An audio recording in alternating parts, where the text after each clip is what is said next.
Hey, how are we doing today, guys? So today I wanted to talk about this. So this is my OnePlus 7 Pro, and I wanted to talk about all of the reasons why it's still a viable option in 2020. But before we get into that, I do want to say that I am doing a giveaway. Once I hit 500 subscribers, I want to go ahead and give away one of these. This is the keyboard I use on my desk every day. This is a Red Dragon Draconic K530. I do have a review of that video. I'll have it up here if you want to go check that out.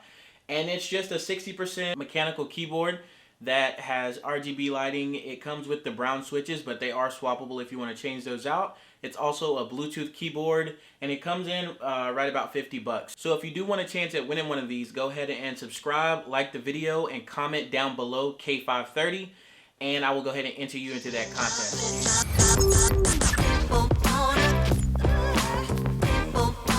So to get started, I want to go ahead and get started with the display. So the display isn't the brightest display. It isn't the highest resolution display. It doesn't even have the highest refresh rate, though it does have a 90 hertz refresh rate, which is really nice and a big step above the 60. You can definitely feel how smooth it is.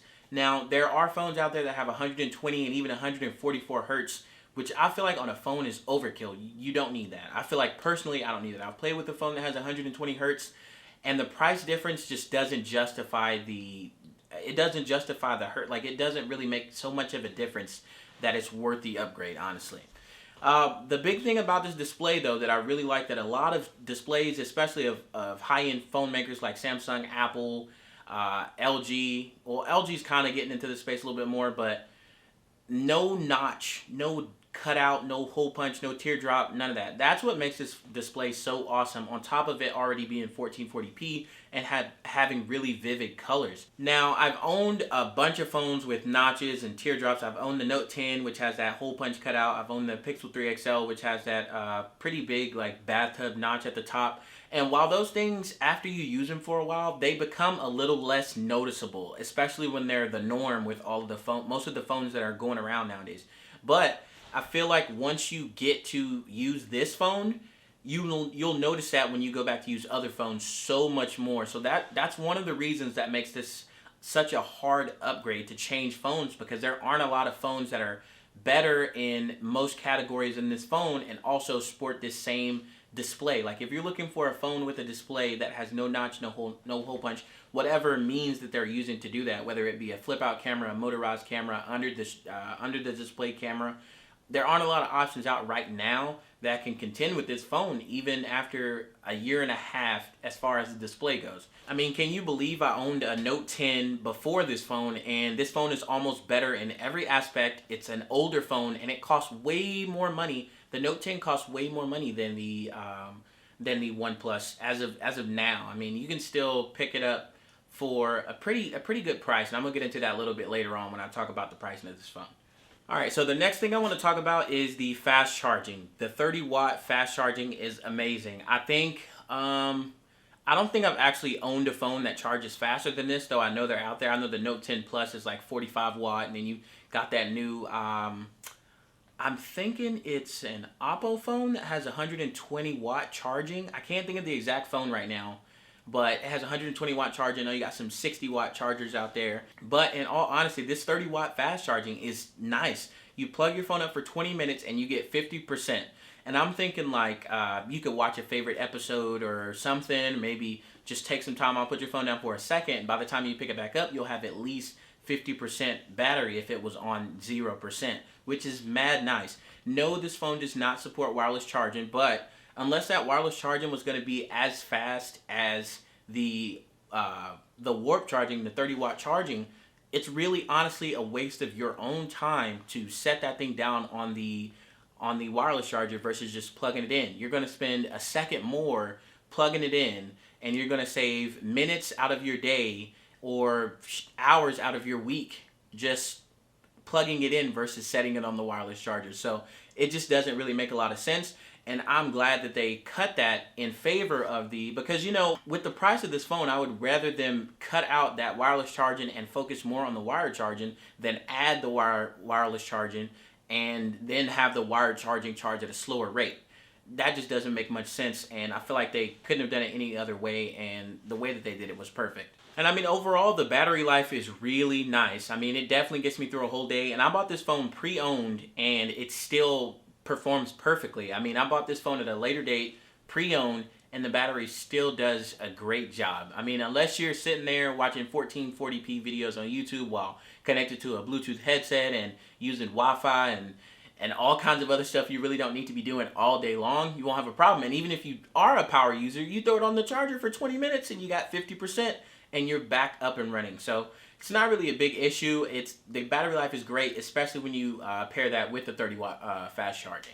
So next I want to talk about price. So you can pick this phone up brand new from some sources for about $500, and you can pick it up pre-owned like I did for anywhere between $275 and $350, which is a steal. I mean, I've been looking at phones because I've been thinking about getting another phone just to try out and maybe even do a review on. There aren't a lot of phones in this price range where you're going to get these features and this level of performance just at this price and have all of it work together as well as this phone does. I mean, it's a steal. If you compare price to performance, there's no phone out there beating this phone, point blank period. That's the end of the discussion. This phone is definitely the best bang for the buck, especially now, a year and a half later. So the next thing I want to talk about is customization. So this phone stock comes with a ton of customization features. No need to download an extra launcher or something like that. You can change which before I get into it, I want to say there's a lot of phones I've tried where you don't have this level of customization. You can literally change the shape of the icons, the style of the icons. You can change the way that the colors appear in the notification shade. You can change all of your accent colors, and those are all stock settings that you can change when you get the phone. No need to add extra applications to your phone. So that's really nice, and it doesn't just stop there. There's so many other different things you can do with this phone to change it and make it your own, which is always super nice. And it's the reason why I use Android phones. It's like I couldn't move over and have all of this freedom and customization, and now I have nothing. And this just adds on to that even more by allowing you to have those options straight out of the box, and you can just toy around with that and change it in a light setting in a way that's going to be it's going to perform better than any third-party application could. Not saying that they don't perform well.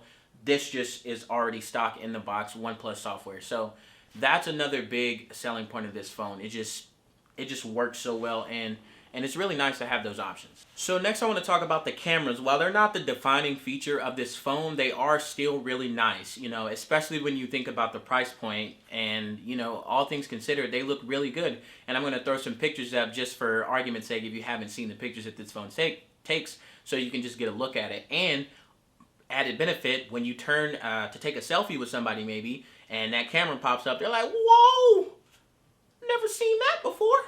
And then you got a whole new conversation starter. People are going to be asking about your phone and how it looks so futuristic with no bezel, and now you just got a camera popping out the top of your phone like a transformer. So it's really cool.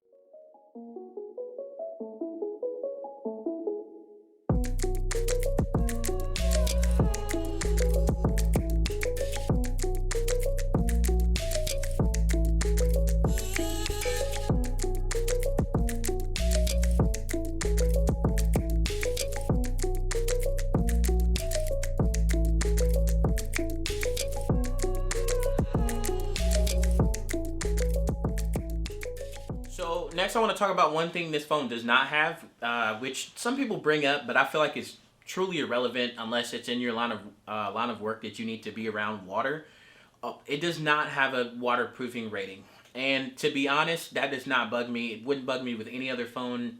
They're on a lot of phones, but if it could save me some money not to have that waterproof rating, I wouldn't have it.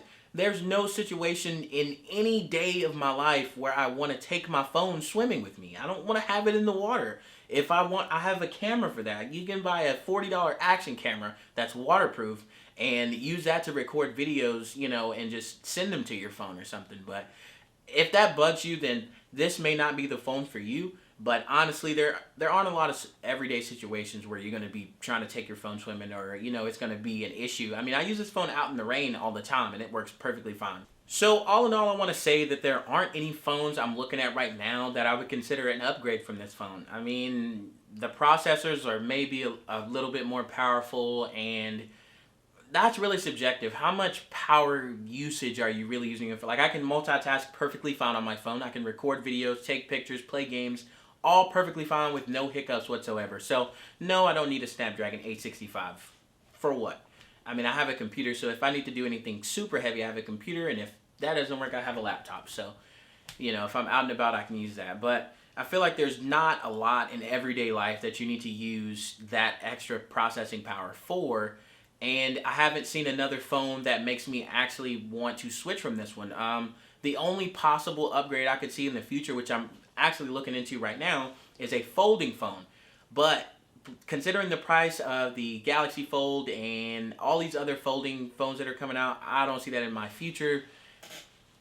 I don't see that in my near future at all. I've been looking at some options like the LG V60 and that little connecting folding case, which is not that expensive. I think I saw some used ones for around $500, and I think brand new it's about $699. So it's not a bad deal. I may be looking into that. But as far as any other phone I've seen, the Note 20 Ultra, the let's see, the Note 20 Ultra. I just saw the LG Wing, which looks pretty cool, but I think that phone's about $2,000, so I definitely won't be getting that anytime soon. But let's see, the OnePlus 8 Pro, I feel like it's not a good enough upgrade for me, and it's a little bit pricier, and I feel like you're only getting a few extra things, and then you're losing that. If they had made the OnePlus 8 Pro with the pop-up camera or some other type of mechanism where they could take that hole punch off the screen, I would get it. And that's the only thing. Like, I'm getting the best display for the money, and I'm also getting no hole punch cutouts or anything like that on the phone. So why would I upgrade? There's really no reason to at this time. And this phone just gives you the best of both worlds right now. Now, in the future, that may change. Well, it will change. It'll definitely change, and I'm hoping it changes so that I want to upgrade. But right now, the only things I'm looking at are folding phones, which are so dang expensive that it's just like, I can't afford that right now. So, alrighty, guys. So those are all my reasons why this is still a viable option in 2020. Hope you guys enjoyed the video. If you did, leave a like down below. If you want to see more content in the future, make sure you hit that subscribe button. And don't forget, I do have that giveaway once I hit 500 subscribers. And again, if you want to enter into that, just go ahead and like the video, hit the subscribe button, and comment down below K530. And thank you guys for watching. Take it easy.